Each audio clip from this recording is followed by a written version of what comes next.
Today we're talking about wasted space into working space, and Shelf Genie designer Teresa Bowman is back to break down the pantry spots causing daily frustration and the simple fixes that save both time and money. Hello again. Hello. So good to see you. Great to be here. We're going to talk about the kitchen space, which is always top of mind, especially when they're getting ready for holidays, special occasions, or just life. Yep. So if it's not working the way that we need it to, what do you all offer? Oh my gosh. So we are a start to finish service. So we will custom design your space for custom built pullouts for existing cabinetry or pantries. We build it here in the US and then we professionally install it with our certified team. Wow, and we're looking at something with like 3 levels there. I Oh, yeah. swear you guys always come up with, you use every ounce of space. Nearest millimeter. And why are pantries such a problem area too for people? Oh, that's like the first place that people just end up wasting their money. Like a lot of it is just like no visibility. There's complete chaos, whether it's the wired racks that are across the way, if it's a walk-in pantry and you have deep static shelves and you're just like, I forgot about something from I don't know how many years ago, and you would have used it if you had access to it. And so you end up shopping for the same thing over and over when you really, if you could have just had access to it and could see it, it would solve all your problems. So you think too, sometimes if someone could just see everything, it's actually going to save them money in the long run if they can just get organized in a pantry or a kitchen. Sure. At least having a system in your home to do that. So yeah, totally. Going to help eliminate a lot of chaos in all of our lives. What are the biggest issues that you see when you walk into a typical pantry? Oh, first off, like we'll typically see either like a cabinet pantry, a walk-in pantry, or a corner pantry. And like I had referenced a system.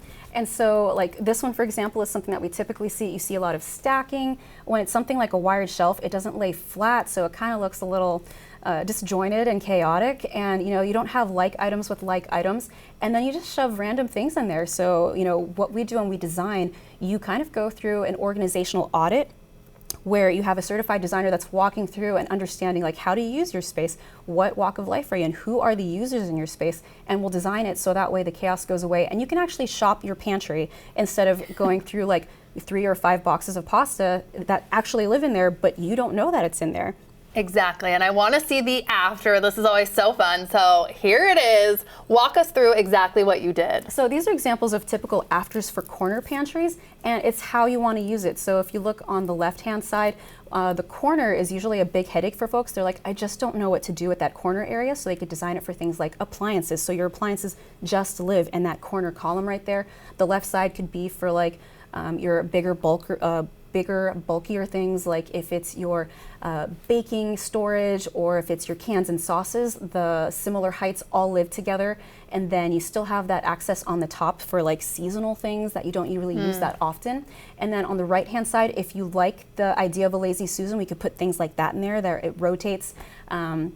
And then we'll like to put the most used items like chest to chin height. So we'll size it up for where it's going to be used, where you access it, and we'll end up with a 3D and quote by the end of your design consultation, so you know exactly what the design looks like, and after the installation, that's exactly how it's going to look. So satisfying when I see that. Next up, we're looking at a walk-in pantry. Yes. What are the alternatives if you don't want to deal with storage around the corners? Yeah, some folks are not as much of a fan of the corners, so what we can do, especially if it's like a smaller walk-in, is we will prioritize maybe the side that has the most width, so we'll maximize that wall there and then also enhance the depth.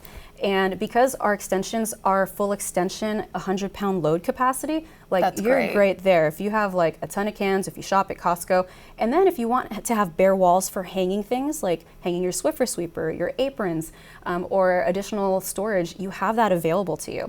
And so the other thing too is if you want to leave the floors bare for bigger things like your pet food, you have that as an option too. So whatever you want, we'll custom build it to how you ideally want to use your space. And that's what I want to talk about. These are custom solutions.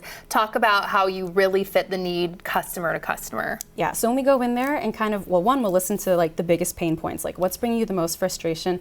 And a lot of times it's like, I'm wasting money. I feel like every time I cook, like you do this so many times in a day, we'll look at, you know, do you have kids? Do you have additional things that you want to store? Like this, for example, is they wanted a space for their closet pantry where they wanted to stuff their broom, their Swiffer sweeper, they wanted a cubby for their trash can, they wanted a little locker for their appliances, and then a space for their food, and we did exactly that. Yes, you did. Thank you so much, Teresa. And Shelf Genie has a special offer for New Day viewers. The first 15 callers will receive a free professional design consultation and free installation. Just call the number that you see right there on your screen. New Day Northwest is sponsored by Shelf Genie.